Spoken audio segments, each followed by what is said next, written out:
समता, स्वातंत्र्यता, बंधुता व न्याय या मूल तत्वावर आधारित धम्म देणारे विश्ववंदनीय तथागत भगवान बुद्ध, भारतीय बौद्ध महासभेचे संस्थापक तथा भारतीय राज्य शिल्पकार बोधिसत्व डॉक्टर बाबासाहेब आंबेडकर या महामानवांना सर्वप्रथम त्रिवार वंदन करतो। मी जगदीश हातेकर, भारतीय बौद्ध महासभा, तालुका अध्यक्ष, जळगाव जामोद, आपण सर्वांना नमो बुद्धाय, जय भीम।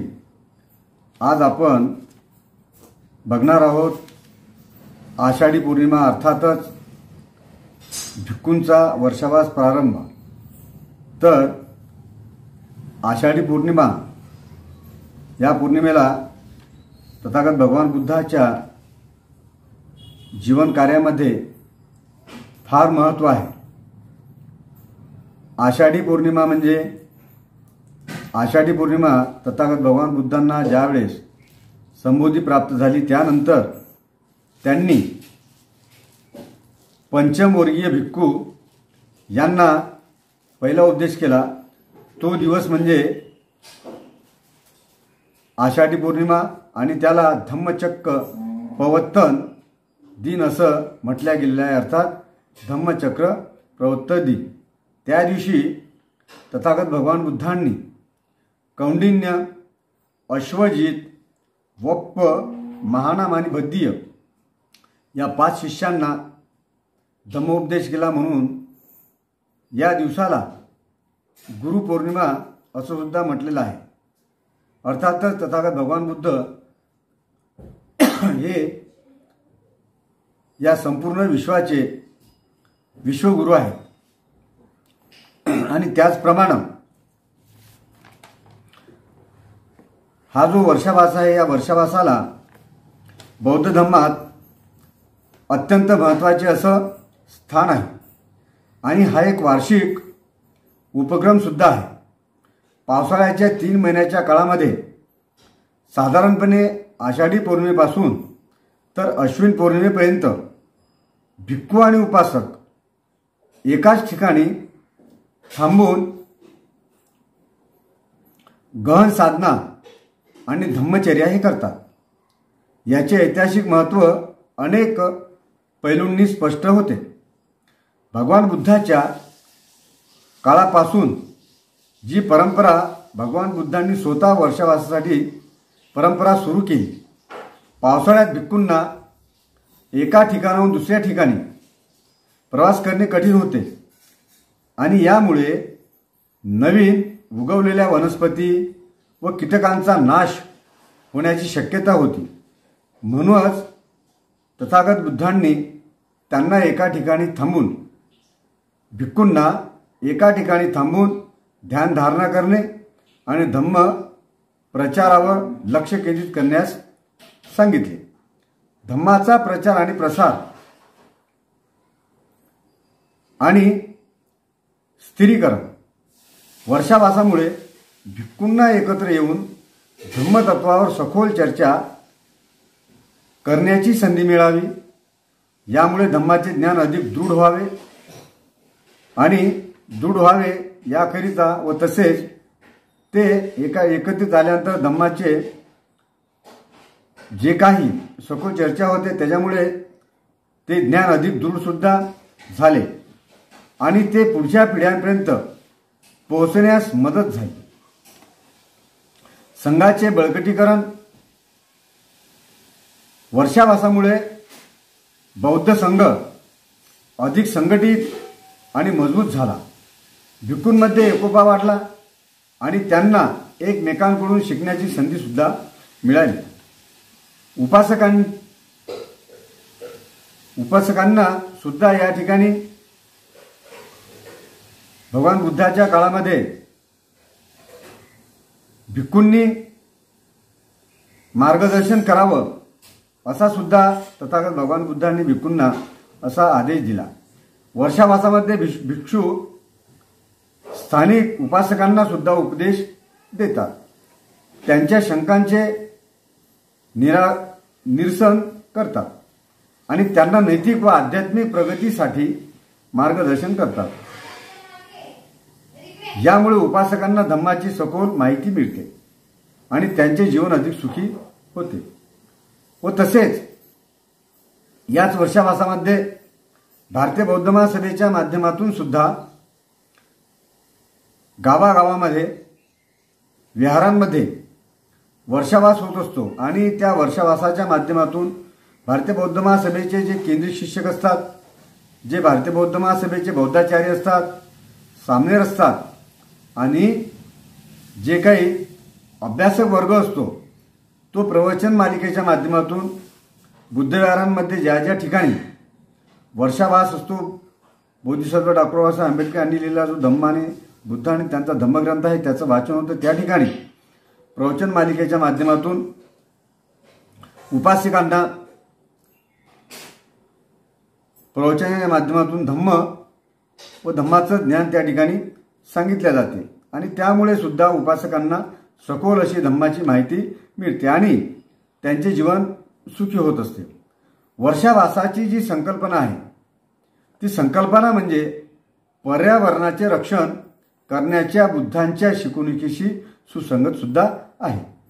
पावसाळ्यात निसर्गाला त्रास न देता साधना करण्याचा हा एक मार्ग होता। वर्षावासामध्ये उपासकांनी कसे वागावे यावर सखोल मार्गदर्शन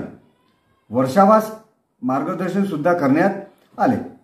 वर्षावास केवळ भिक्खूंसाठी नव्हे तर उपासकांसाठीही आध्यात्मिक वाढीची एक उत्तम संधी आहे। उपासकांनी पुढील प्रमाणे वागावे। तर उपासकांनी वर्षावासामध्ये शिलाचं पालन करावे। शिलाचं पालन करणे म्हणजे एक नैतिक आचरण करावे।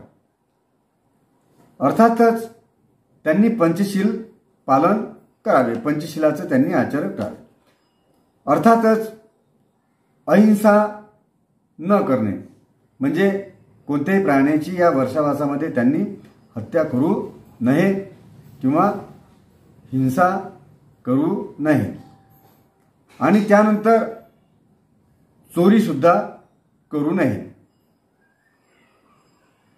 लैंगिक गैरवर्तन सुद्धा न करणे, त्यानंतर खोटे न बोलणे आणि मादक पदार्थाचे सेवन न करणे या पंचशिलाचे कठोरपणे पालन उपासकांनी करावे। आणि शक्य असल्यास जर का उपासकांना शक्य असेल तर त्यांनी अष्टशिलाचे पालन करणे, विशेषतः उपोषद दिनी म्हणजे ज्या ज्या दिवशी उपोषद आहे, अर्थातच पौर्णिमा असेल, अमावस्या असतील आणि अष्टमी असेल तर त्या दिवशी उपासकांनी अष्टशिलांचे अर्थातच पंचशिला व्यतिरिक्त संध्याकाळी भोजन न करणे, नृत्य, गायन, वाद्य व शृंगार अशा साधनांपासून दूर राहण्याचा व उंच्या आसनावर अर्थातच उच्चासनावर न बसणे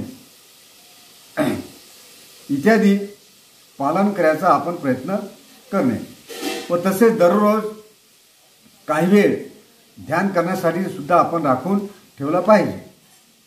आणि ध्यान साधना करत असताना आपण आनापानसती अर्थातच श्वासावर लक्ष केंद्रित करणे आणि मैत्री भावना अर्थात सर्वांप्रती प्रेम आणि करुणा या ध्यानांचा अभ्यास करावा आणि शक्य असल्यास ध्यान शिबिरांमध्ये सहभागी व्हावे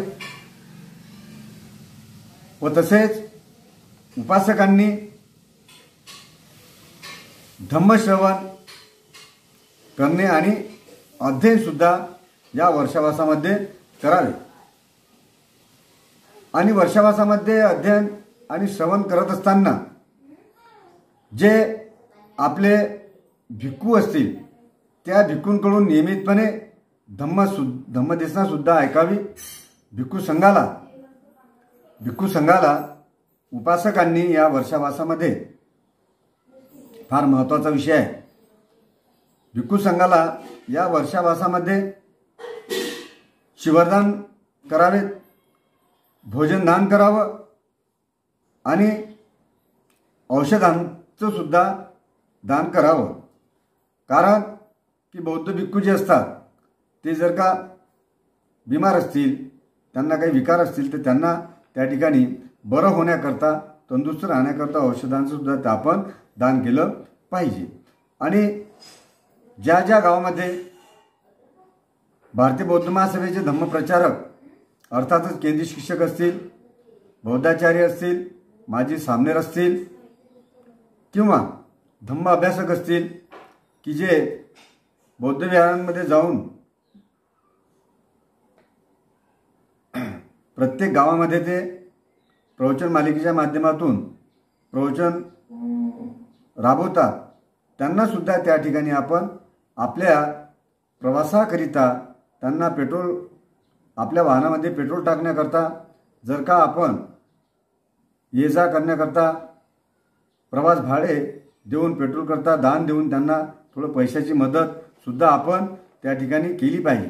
आणि हे जे काही दान आहे, हे अत्यंत दान, हे जे दान आहे हे दान अत्यंत पुण्यकारक असं मानलं जाते. आणि बौद्धाचार्य किंवा केंद्रीय शिक्षक आणि धम्म उपासक यांचं प्रवचन सुद्धा आपण त्या ठिकाणी वेगवेगळ्या विहारांमध्ये आपण ऐकलं पाहिजे. आणि त्या वर्षावासामध्ये हा जो एक 3 महिन्याचा कालावधी आहे, त्यामध्ये बौद्ध उपासकांनी आपल्या गावातील जे जे विहार असतील त्या त्या ठिकाणी बौद्ध धर्मीय जे काही कार्यक्रम असतील वेगवेगळ्या पद्धतीचे, आपण ते सर्वच्या सर्व कार्यक्रमाचं आपण आयोजन केलं पाहिजे. आणि एकत्रित येऊन आपण चर्चा केली पाहिजे, धम्मावर आधारित विचार विमर्श केला पाहिजे. दर दिवशी आपण त्रिसरण पंचशील घेतल्या गेले पाहिजे किंवा जमत असेल तर अष्टशील सुद्धा आपण घेतलं पाहिजे. आणि धम्माचं आचरण करण्याचा सुद्धा आपण प्रयत्न तंतोतंत केला पाहिजे.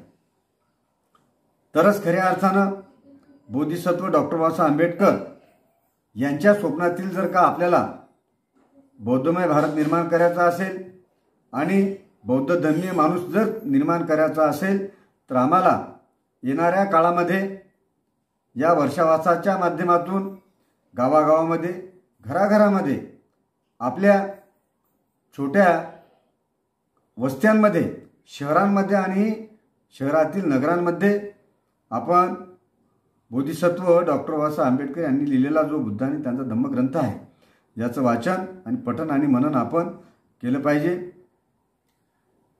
तरच खऱ्या अर्थानं बाबासाहेबांची जी धम्म चळवळ आहे ही धम्म चळवळ गतिमान होईल. एवढंच या ठिकाणी आपणास सांगतो. नमो बुद्धाय. जय भीम.